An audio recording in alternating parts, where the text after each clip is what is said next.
Assalamualaikum warahmatullahi wabarakatuh. Bismillahirrahmanirrahim. Alhamdulillahi rabbil alamin. Wassalatu wassalamu ala ashrafil anbiya'i wal mursalin. Wa ala alihi wa sahbihi ajma'in. Allahumma fakkihna fid din wa 'allimna ta'wil. Allahumma fakkihna fid din wa 'allimna ta'wil. Allahumma fakkihna fid din wa 'allimna ta'wil. Allahumma nawwir qulubana binur hidayatika kama nawwaltal arda binurika syamsika abadan abada. Birahmatika ya arhamar rahimin. Rabbi shrah li sadri wa yassir li amri wahlul 'uqdatam min lisani yafqahu qawli. Allahumma salli wa sallim ala sayyidina wa maulana Muhammad. Alhamdulillah. Pertama-tamanya kita merafakkan rasa syukur kita kepada Allah Subhanahu wa taala yang telah memberikan kepada kita beberapa banyak nikmat-nikmat. Maka Allah Subhanahu wa taala telah memberikan kepada kita nikmat kesihatan. Maka wajib kita bersyukur nikmat yang Allah Ta'ala berikan tersebut kepada kita, dan kita gunakan nikmat sihat ini untuk melakukan ibadat kepada Allah Subhanahu wa taala. Muslimin, muslimat, para penonton yang dirahmati oleh Allah Subhanahu wa taala. Pada malam ini, seperti biasa di dalam kuliah Maghrib secara online, kita akan meneruskan lagi muzakarah kita, perbincangan kita melalui kitab Muniyatul Musalli yang dikarang oleh Syekh Daud bin Abdullah Al-Fatani rahimahullahu ta'ala, di mana kita masih lagi pada perbicaraan berkaitan dengan kesinambungan suatu tajuk yang kita membicarakan berkaitan dengan khusyuk di dalam sembahyang. Yang mana khusyuk di dalam sembahyang ini merupakan satu tuntutan yang diperintahkan oleh Allah Subhanahu wa taala. Yang mana di dalam mazhab kita Imam Syafi'i rahimahullahu taala, di antara perkara sunat yang ialah sunat hai'ah, maka di antaranya ialah khusyuk di dalam sembahyang. Sungguh pun khusyuk ini merupakan sunat hai'ah di dalam sembahyang. Akan tetapi ianya menjadi satu perkara yang penting bagi kita yang melaksanakan ibadat sembahyang. Kerana apa? Kerana telah dijelaskan pada pertemuan kita yang lepas, yang mana pengarang kita Syekh Daud rahimahullahu ta'ala telah menjelaskan kepada kita tentang pentingnya khusyuk di dalam sembahyang ini. Di antara kepentingan khusyuk di dalam sembahyang ialah khusyuk inilah yang akan menjadi satu neraca timbangan terhadap pahala yang kita dapati ketika mana kita menunaikan sembahyang itu mencapai markah penuh ataupun tidak. Maka di khusyuk inilah, seandainya khusyuk seseorang itu banyak, maka nilai pahala ibadat sembahyang kita itu diperolehinya banyak.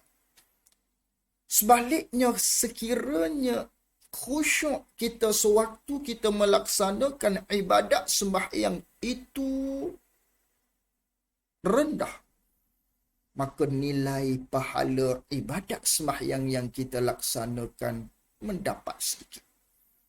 Maka betapa pentingnya, jelaslah daripada hal tersebut, pentingnya khusyuk di dalam sembahyang. Maka kata pengarang rahimahullah ta'ala, kesinambungan daripada perbincangan kita yang lepas berkaitan dengan khusyuk sembahyang, betapa utamanya, pentingnya perkara tersebut. Lalu kata pengarang rahimahullah ta'ala pada halaman muka surat 11 bagi kitab Jawi, kata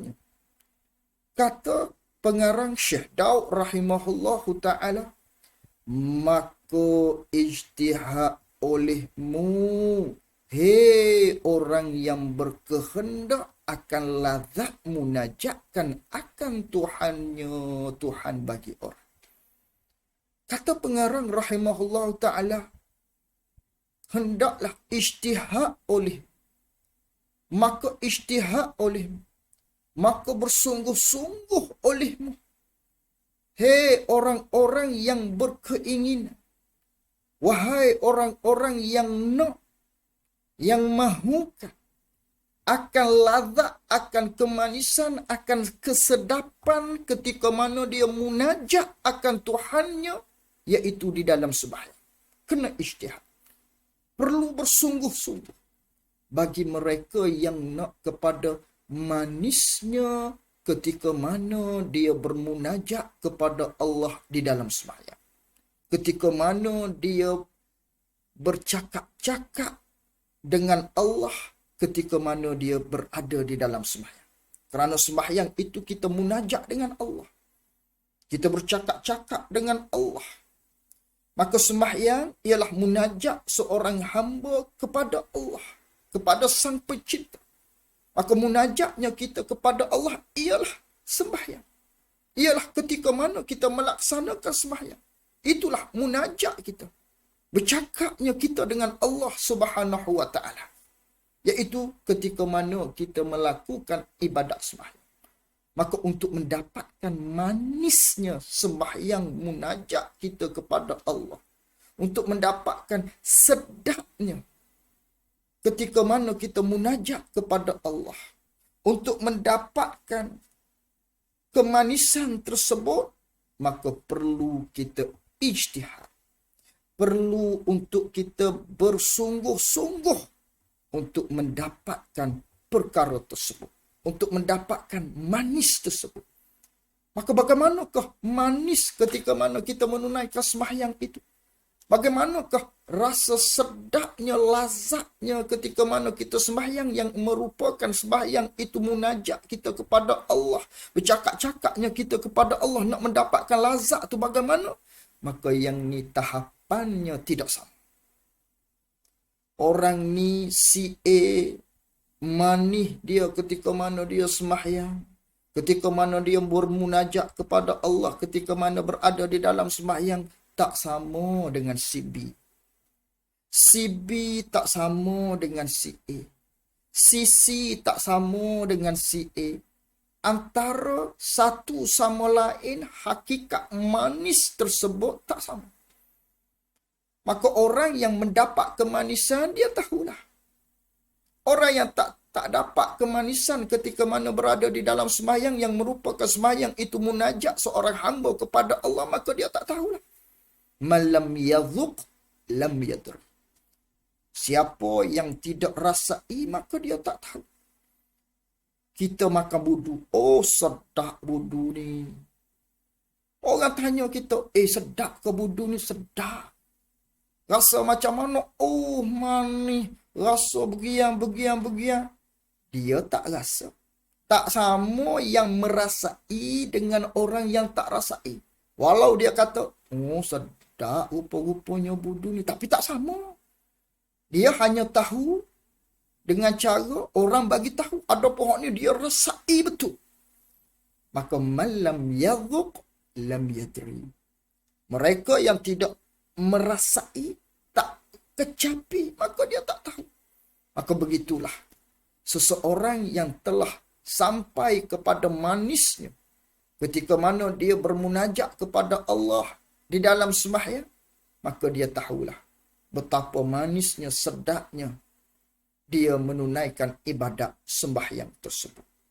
Maka untuk mendapat lazat tersebut, untuk mendapatkan manisnya munajat seorang hamba kepada Allah Ta'ala di dalam sembahyang itu, maka ijtihad, maka kena bersungguh-sungguh bagi mencapai kelazatan ketika mana kita munajat kepada Allah Subhanahu wa Ta'ala di dalam sembahyang kita. Hendaklah kita ijtihad, bersungguh untuk sedaya mungkin kita untuk mendapatkan. Lalu tu kata pengarang rahimahullahu ta'ala, mudah-mudahan. Ini dia berdoa sikit. Dia selitkan doa kepada kita semua. Mudah-mudahan dikasihani Allah Ta'ala. Mudah-mudahan dikasihani oleh Allah Ta'ala akan kamu. Ini pengarang berdoa kepada kita. Kita aminkan. Kerana doa seorang wali, mudah-mudahan dikabulkan oleh Allah Subhanahu wa Ta'ala. Syekh Daud ni wali Allah, ulama hebat.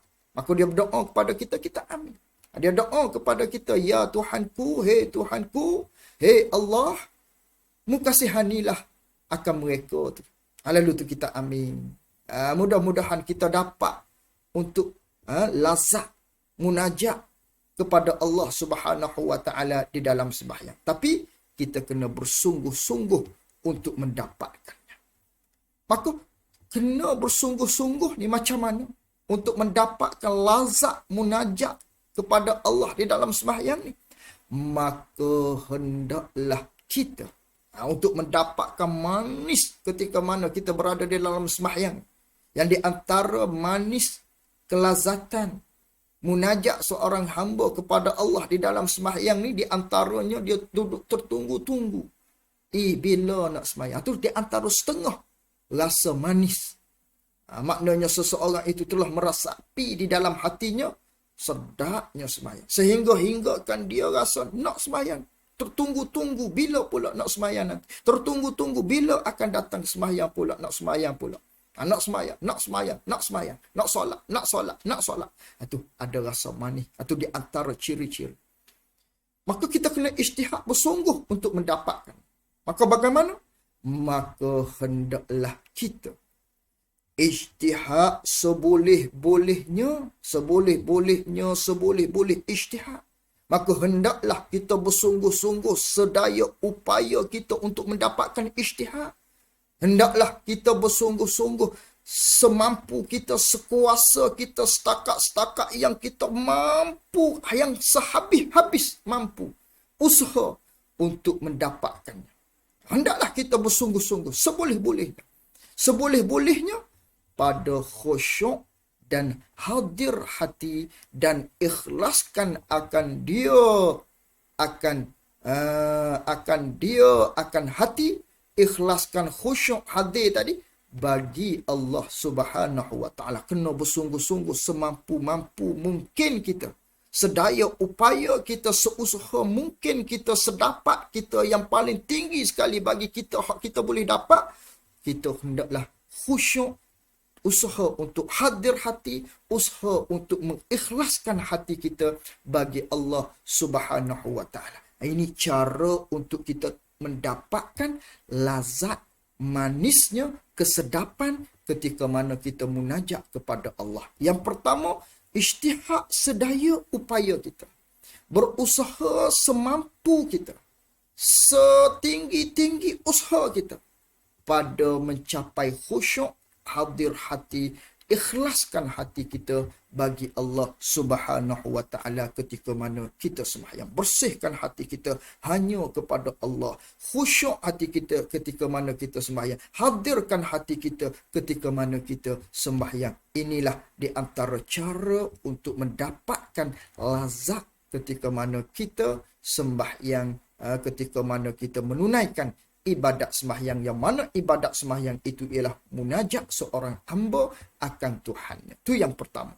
Kena sedaya upaya semampu kita khusyuk dan hadirkan hati dan bersihkan hati kita. Tunai ibadat ini hanya kerana Allah Subhanahu wa Ta'ala. Itu yang pertama. Yang kedua, Dan hendaklah. Di antara cara untuk kita nak mendapatkan lazat ni. Yang keduanya seolah-olahnya, yang kedua kalau kita letak nombor, dan hendaklah tadabbur. Ni hendaklah kita tadabbur. Tadabbur hendaklah kita perhati, hendaklah kita tilik akan barang, akan bacaan-bacaan yang kita baca. Apa barang yang kita baca? Daripada kalam Tuhan kita, iaitulah daripada ayat-ayat Allah yang kita baca dalam Al-Quran, Al-Fatihahnya, surah pilihannya, atau hak kita baca, kita hendaklah tadabbur. Mesti kita tadabbur, mesti kita dengar, mesti kita perhati pada ayat tersebut. Paling kurang tahu makna secara mafhum paling kurang. Ini ataupun paling kurangnya kita dengar ayat yang dibaca. Sama ada imam baca ataupun kita sendiri baca. Kita perhati pada bacaan tersebut. Kita perhati, kita tadabbur akan bacaan yang kita baca daripada kalam Tuhan kita.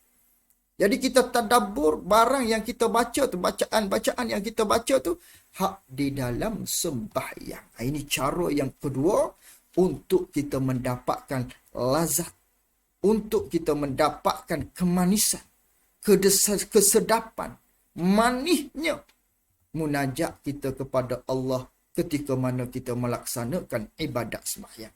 Yang pertama, sedaya upaya kita khusyuk, hadirkan hati, bersihkan hati kita bagi Allah.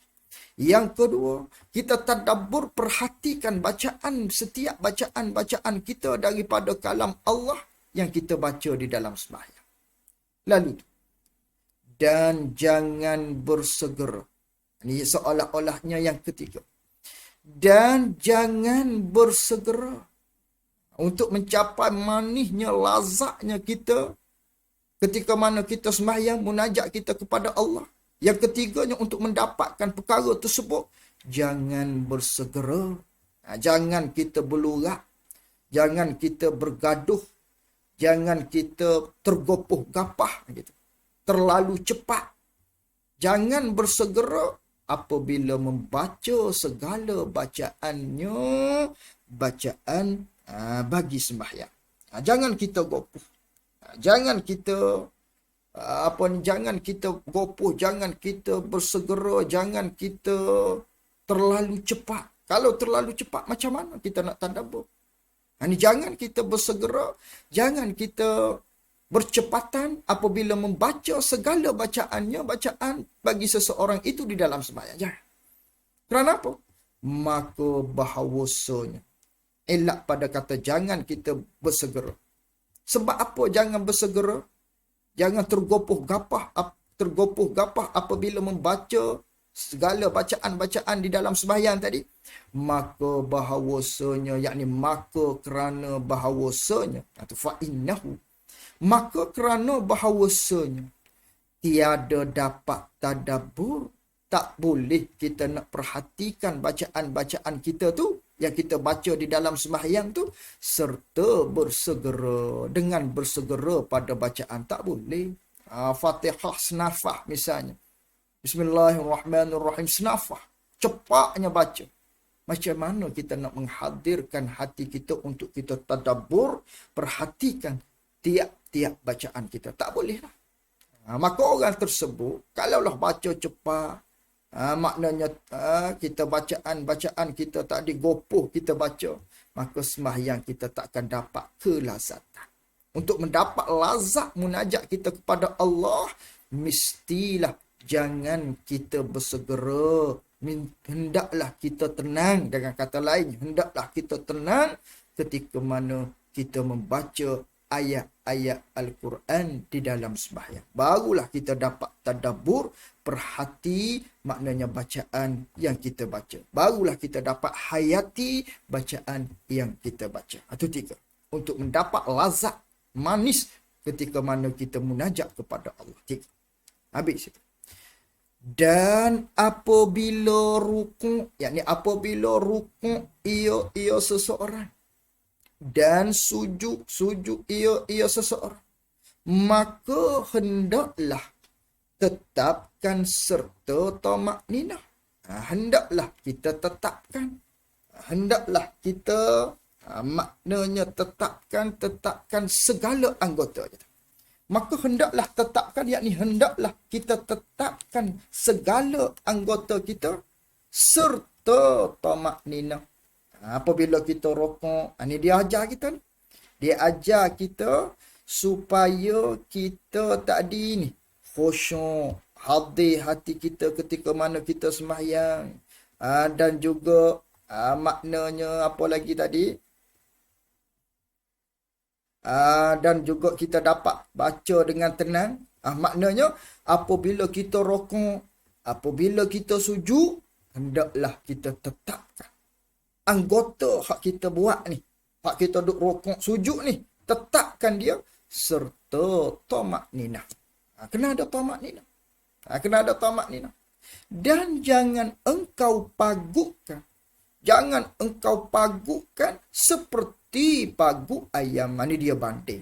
Jangan kita rokok, kita sujud sebagaimana ayam memagut makanan.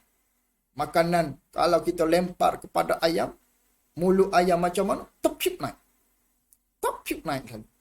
Pakai turun tu, terus bangun mulut dia. Makan cep, angkat selalu. Tu. Jadi apabila kita rokok, jangan jadi macam paguk ayam. Rokok tak ada siapa piu selalu naik. Rokok terus naik. Ataupun sujud terus bangkit. Terus bangkit kepada antara dua sujud aja. Jangan kita paguk sebagaimana paguk ayam. Kalau macam ni lah rokok kita, kalau macam ni lah sujud kita, sebagaimana ayam tadi duk paguk makanan, maka pada ketika itu tiada sah sembahyang. Tak sah sembahyang kalau buat macam tu. Kerana apa tidak sah? Kerana tamak ninah itu. Kerana tamak ninah itu, tamak ninah ni ialah as-sukut. Maknanya kita diam antara dua gerakan. Maknanya gerakan kalau kata berdiri. Gerakan yang pertama. Kemudian kita pun tunduk untuk rokok. Itu. Kita kena ada tamak ninah. Di antara gerakan kita turun tadi kepada gerakan yang seterusnya kita nak bangkit. Kita nak iktidak. Kena ada tamak ninah. Maka sekurang-kurang tamak ninah itu dengan kata lainnya subhanallah.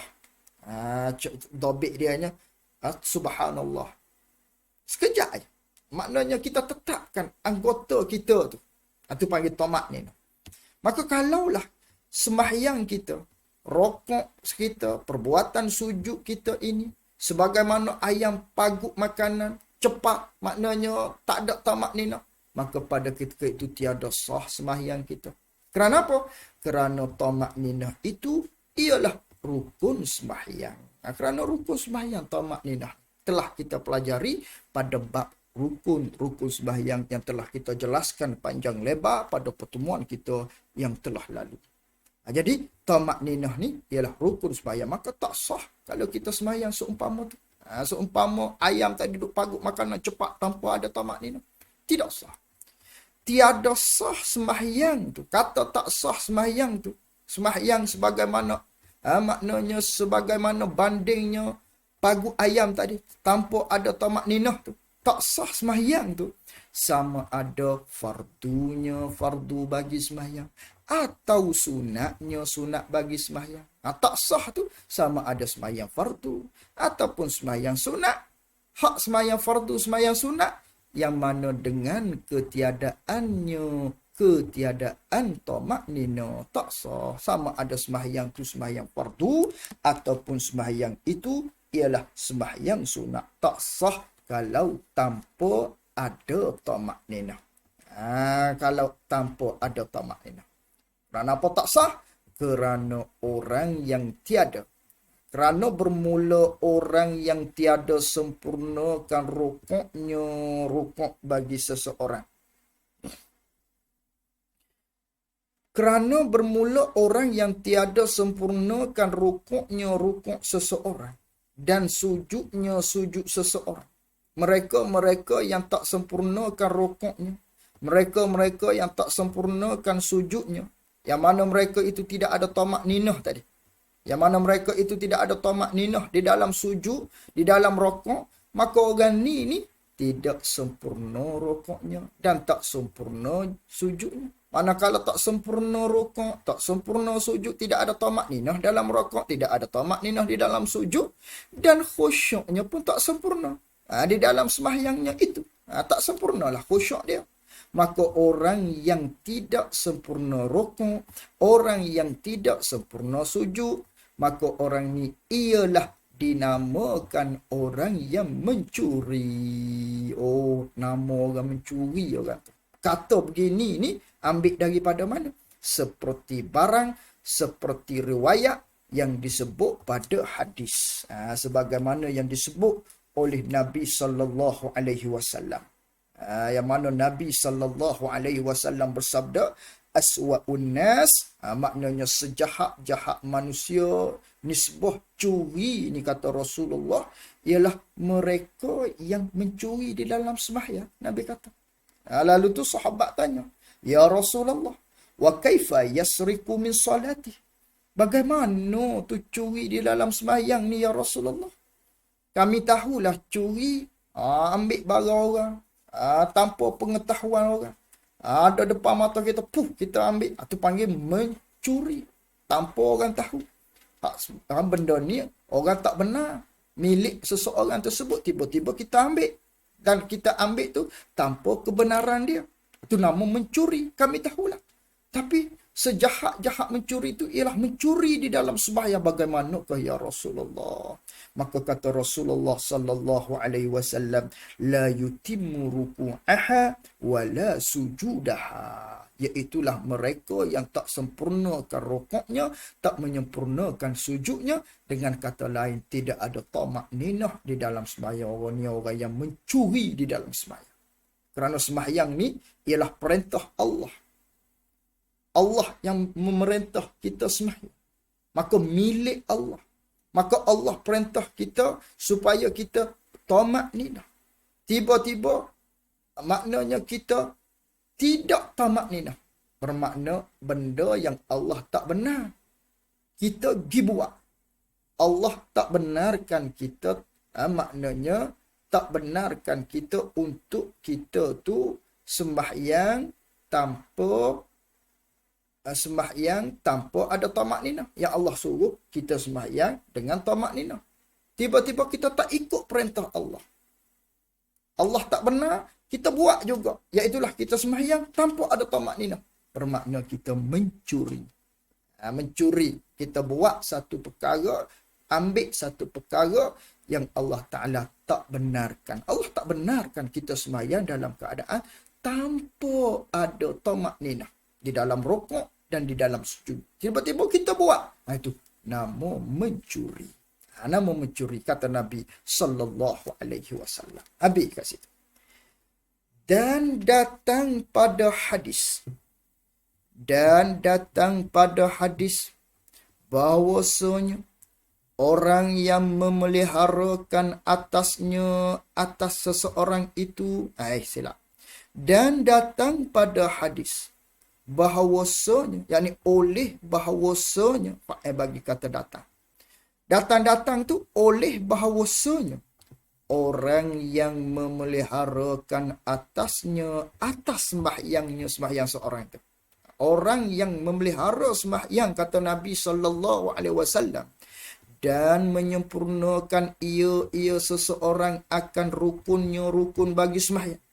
Mana-mana mereka, kata Rasulullah, yang pelihara sembahyang, yang dia tu menyempurnakan segala rukun-rukun bagi sembahyang, khabarnya, keluarlah sembahyang orang yang memeliharakan sembahyang dan menyempurnakan rukun-rukun sembahyang tu. Keluarlah sembahyang dia tadi, yakni di akhirat. Allah Ta'ala keluarkan sembahyang tersebut. Hal keadaan sembahyang yang Allah Ta'ala keluarkan di akhirat tu, sembahyang tadi tu dirupakan oleh Allah Ta'ala berupa putih bercahaya-cahaya. Di akhirat kalau sembahyang kita datang dalam keadaan putih. dalam keadaan putih lagi pula bercahaya-cahaya. Bersih sungguh sembahyang kita. Sembahyang siapa ni? Hak datang dalam keadaan putih bercahaya-cahaya di akhirat ni. Sembahyang orang yang memeliharakan sembahyang. Sembahyang yang mereka yang menyempurnakan segala rukun-rukun dengan baik. Dengan maknanya rokok, sujud, ada tamak nina, bacaan Fatihah dia betul dan sebagainya. Hak kita duk belajar ni lah. Maka di akhirat kelak Allah Ta'ala keluarkan sembahyang tadi. Hal keadaan sembahyang tu dirupakan oleh Allah Ta'ala putih bercahaya-cahaya. Putih, berseri-seri, comel, sungguh bersih, sungguh sembahyang kita yang dirupakan oleh Allah Ta'ala datang kepada kita. Kemudian, dan berkata ia sembahyang. Sembahyang orang hak pelihara tadi tu. Berkata ia, apa dia kata? Telah memelihara akan dikau oleh Allah Ta'ala seperti barang yang kamu peliharakan kami, yakni kami tu sembahyang. Sembahyang kata kepada kita. Sembahyang kata kepada kita, hafizakallahu kama hafaztani.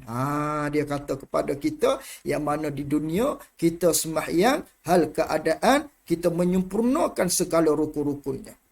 Kita buat betul. Maka di akhirat kelak dia kata pada kita, Allah pelihara akan kamu. Dia berdoa kepada kita, ya Allah, peliharalah orang ni, hei Allah. Orang yang menyempurnakan rukun-rukun sembahyang ni, orang yang memelihara sembahyang ni, hei Allah, mu peliharalah dia. Sebagaimana dia pelihara kami ketika mana di atas dunia dulu. Dia sembahyang betul, dia rokok betul, dia sujud betul sampai masa waktu dia sembahyang. Dia jaga sembahyang itu aku. Di akhirat lala ni sekarang ni, di saat-saat getih ni, di saat orang duk huru-hara ni, mu peliharalah dia, hei Allah Subhanahu Wa Taala. Tu doa sembahyang kepada kita. Ni sembahyang yang mana kita sembahyang dengan betul, dengan mengikut kaedah yang telah ditetapkan oleh agama kita.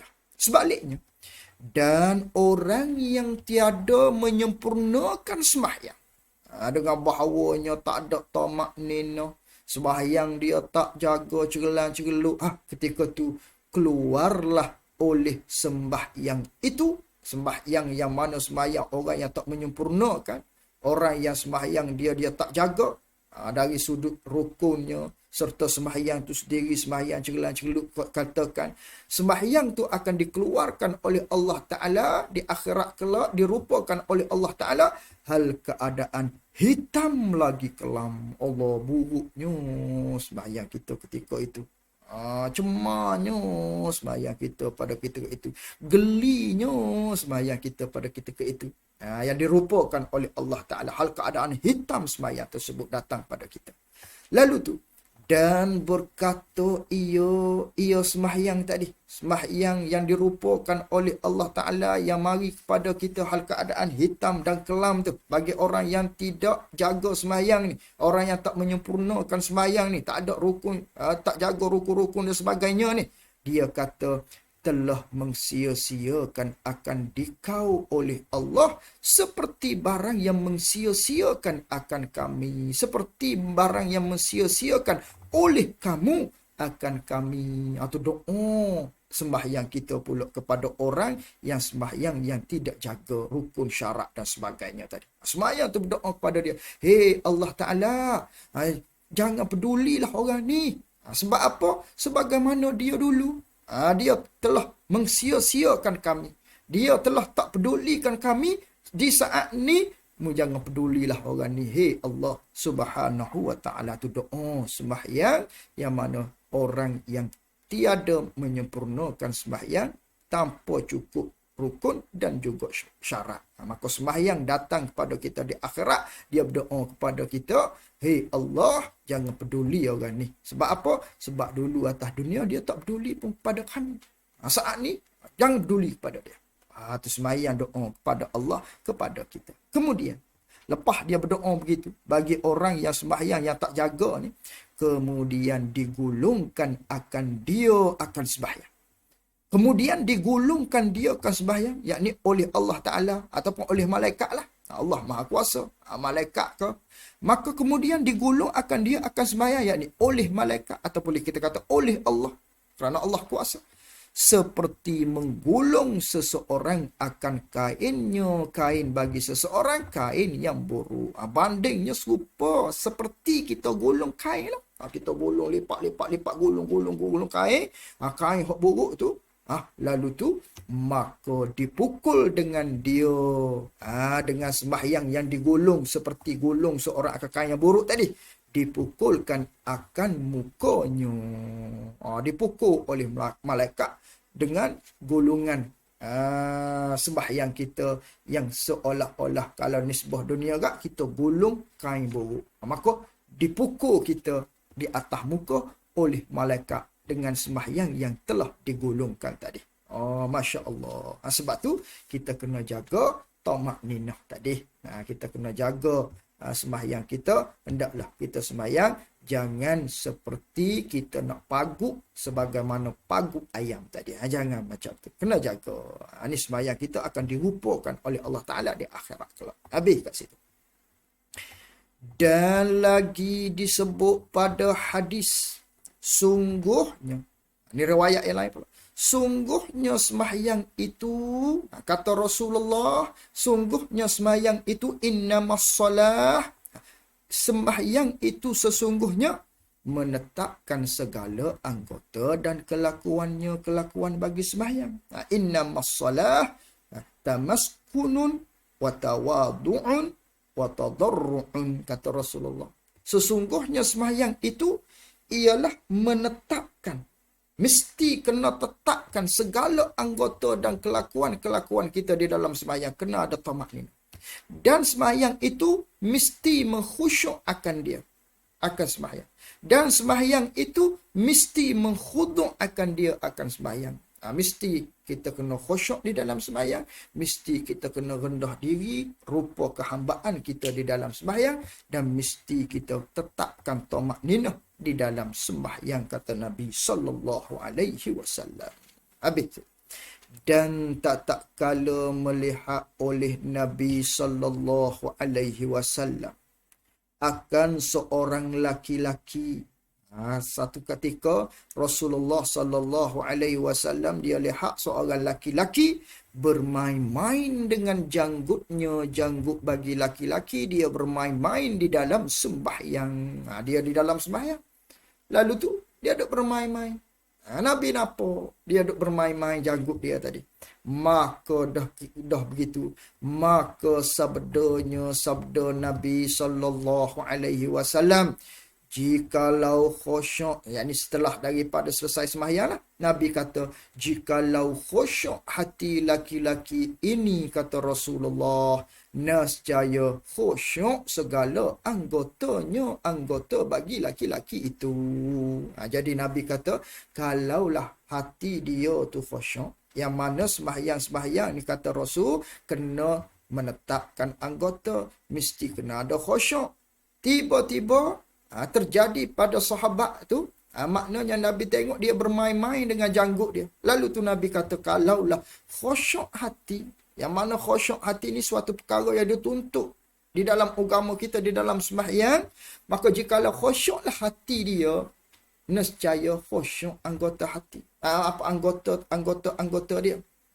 Bermakna anggota kita ni tetap, anggota kita tak bergerak, anggota kita ni tidak kata bergaru sana sini.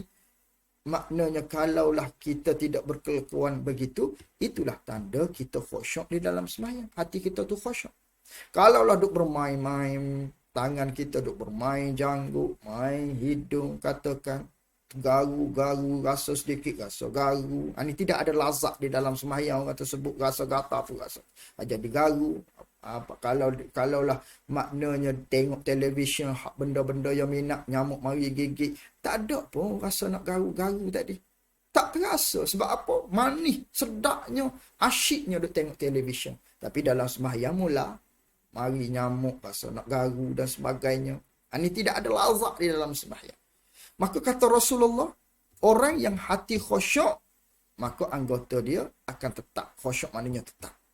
Maka menyatakan Nabi bahawasanya, Nabi menerangkan lagi bahawasanya, di dalam hadis tersebut maksudnya, khusyuk anggota itu ialah daripada khusyuk hati.